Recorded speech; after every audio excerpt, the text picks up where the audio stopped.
South Africa, Miss Peru, Miss Mexico, Miss Philippines, Miss Uganda, Miss Zimbabwe, Miss Egypt, Miss USA, and Miss Venezuela.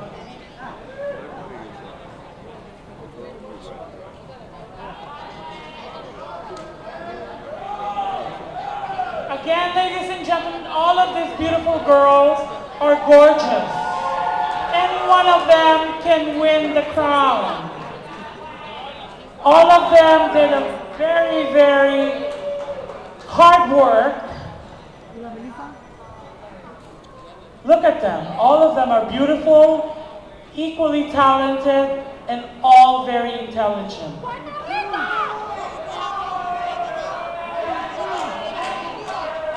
Why don't you guys parade yourself once again?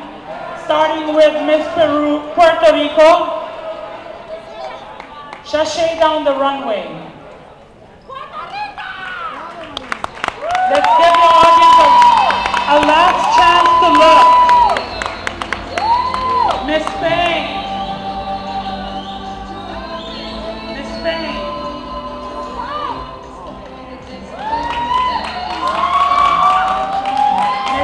Africa, Miss Peru,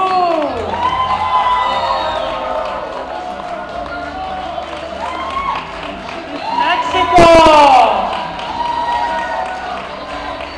Miss Philippines, Miss Uganda,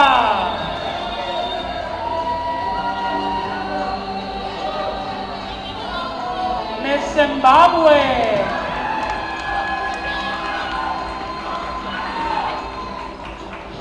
Miss Egypt,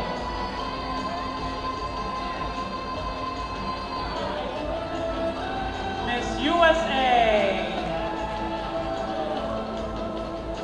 and Miss Venezuela.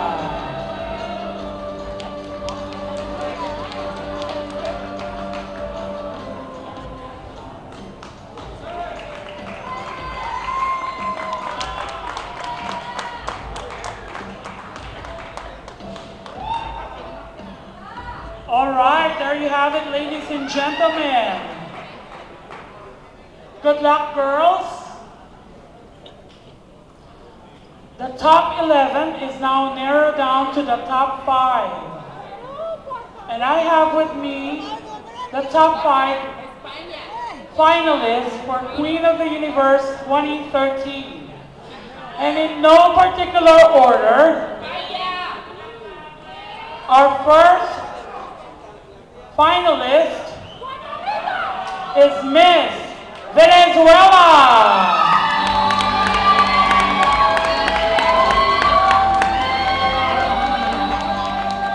The second spot belongs to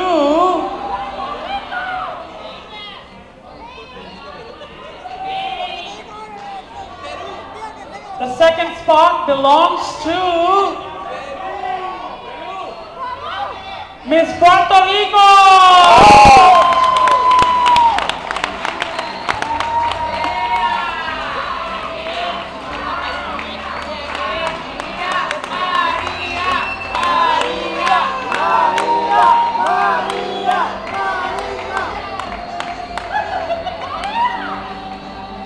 Our third spot belongs to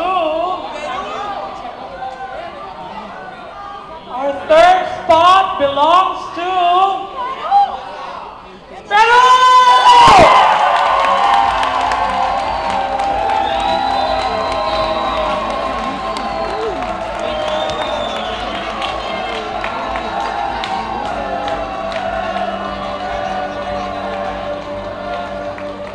Two more to go, ladies and gentlemen, and our fourth spot belongs to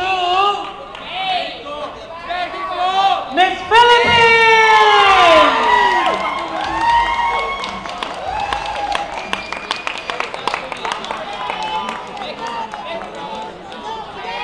And last spot belongs to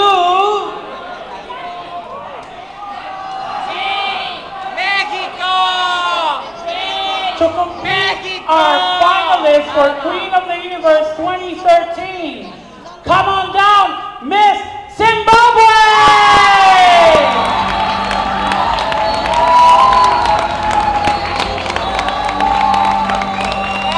And that completes our finalist for Queen of the Universe 2013.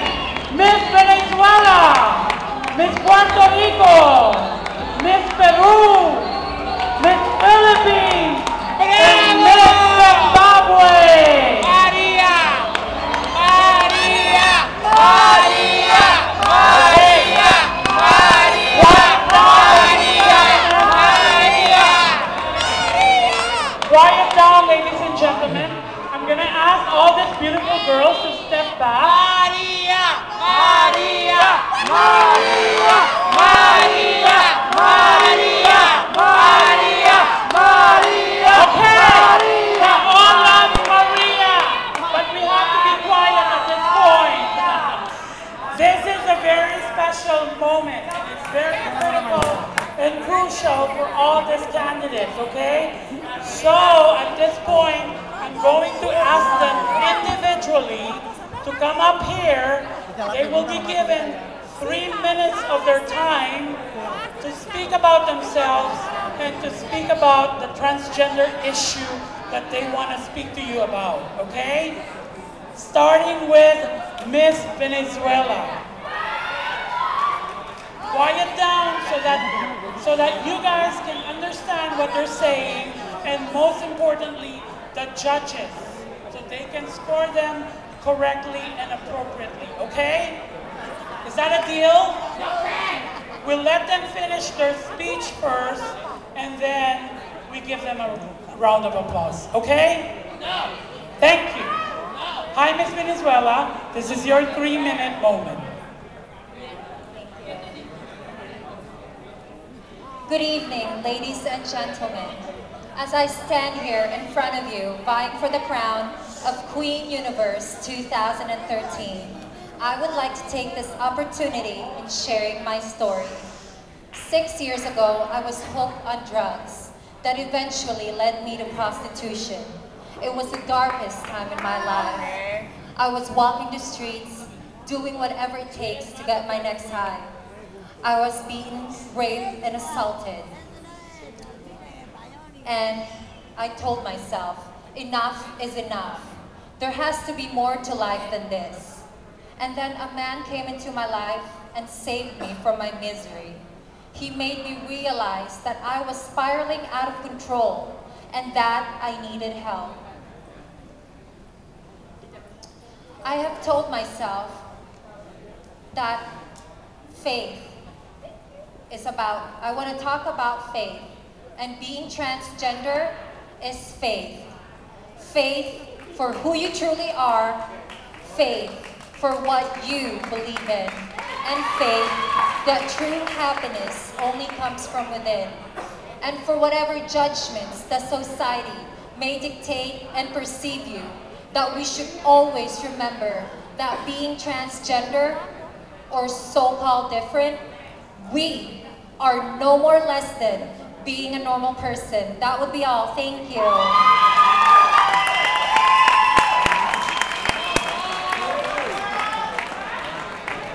Thank you, Miss Venezuela. You may go back to your spot. Up next is Miss Puerto Rico. Hi, Miss Puerto Rico. This is the moment we give you your 3 minutes to talk about yourself and the transgender issue. Good evening, everybody, once again. I was pondering what I would talk about today, and I think I will start at the beginning. 20 years ago, right outside these streets, I arrived to Los Angeles at 20 years old, hoping to find happiness, hoping to find somebody that would love me, hoping to find acceptance. For years, I struggled right outside the streets, trying to find myself, trying to make a living, provide a shelter for myself, without much hope.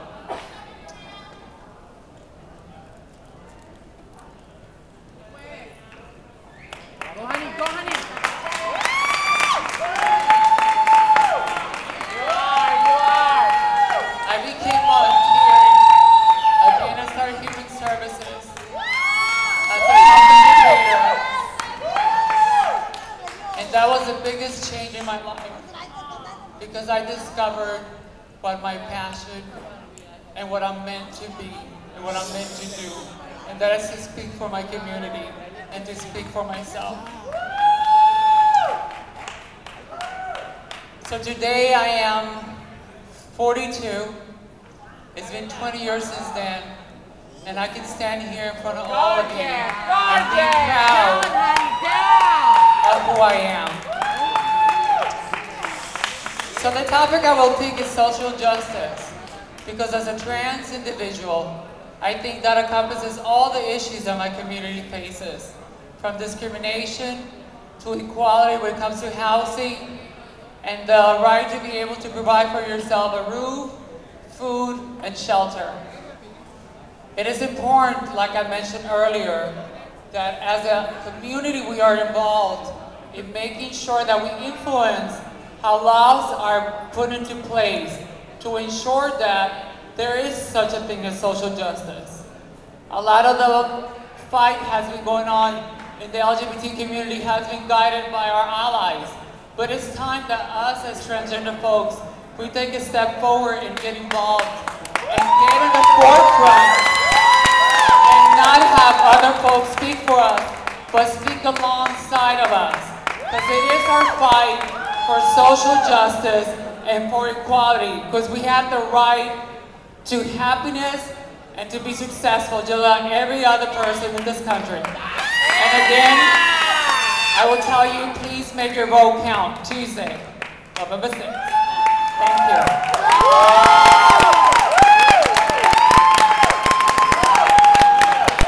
Thank you, Miss Puerto Rico. Up next is Miss Peru. Hi, Miss Peru. This is your moment. Well, first of all, I gotta say that I feel very honored and I feel very proud to be here. I had an amazing time enjoying it with these ladies, you know, that we are all here for the same purpose. Well, my name is Natalie, and I'm from Peru originally. So now I feel so proud to be representing my country after living here in the United States for 10 years. When I came here, I was like this girl who just had so many dreams. I wanted to make them happen. But unfortunately, because the world that we live in, that is not always fair, I had no right to have an identity or to have the name that I identify. Being here in the United States, I found so much support to become legally Natalie, the person who's speaking here, to become the woman, the trans woman that I am, legally, which gives me the freedom to become the person that I always dream of. That freedom gives me the privilege to have a career, to learn this language, English, which is very hard. Also to graduate from filmmaking.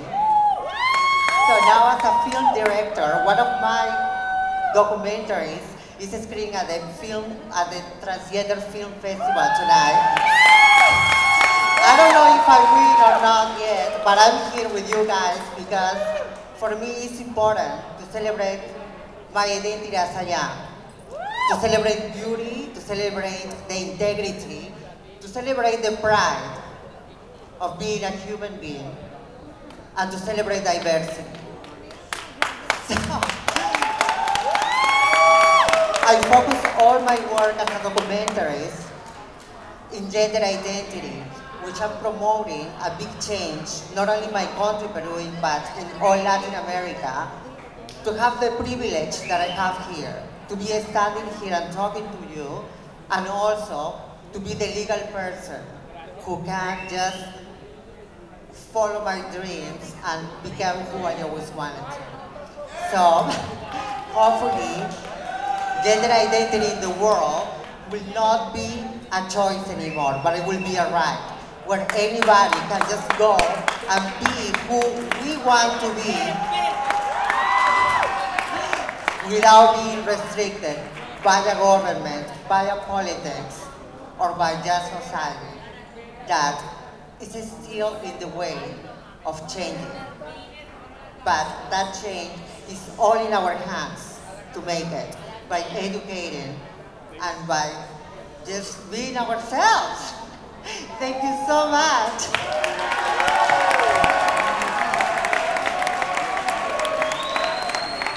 Thank you, Ms. Peru.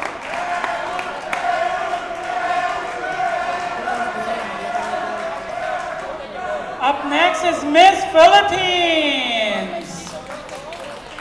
Miss Philippines, this is your moment. Good evening, ladies and gentlemen. I would like to open up my piece by saying that I am transgender, and I'm very proud of it. 8 months ago, I have lost a very special person in my life. My boyfriend passed away, that he's not even ill, but he just all of a sudden, like we were just talking at night, like the next day, somebody called me that he was running to the hospital and that got a heart attack. And I wasn't being able to be there for him because I was in the East Coast visiting my family. And then by the time I get back, I didn't know that I couldn't be able to talk to him anymore. We talked the night before, we talked for like 3 hours. Like he was saying goodbye, but I didn't pay attention to it because he was a very healthy person. But we can't really tell when are we gonna be, when the God is gonna be take our lives. So I came back, I was at the hospital and I couldn't even look at him because I couldn't see the same person that I was just talking to the other night. And then when I came back, he was suffering from the heart attack.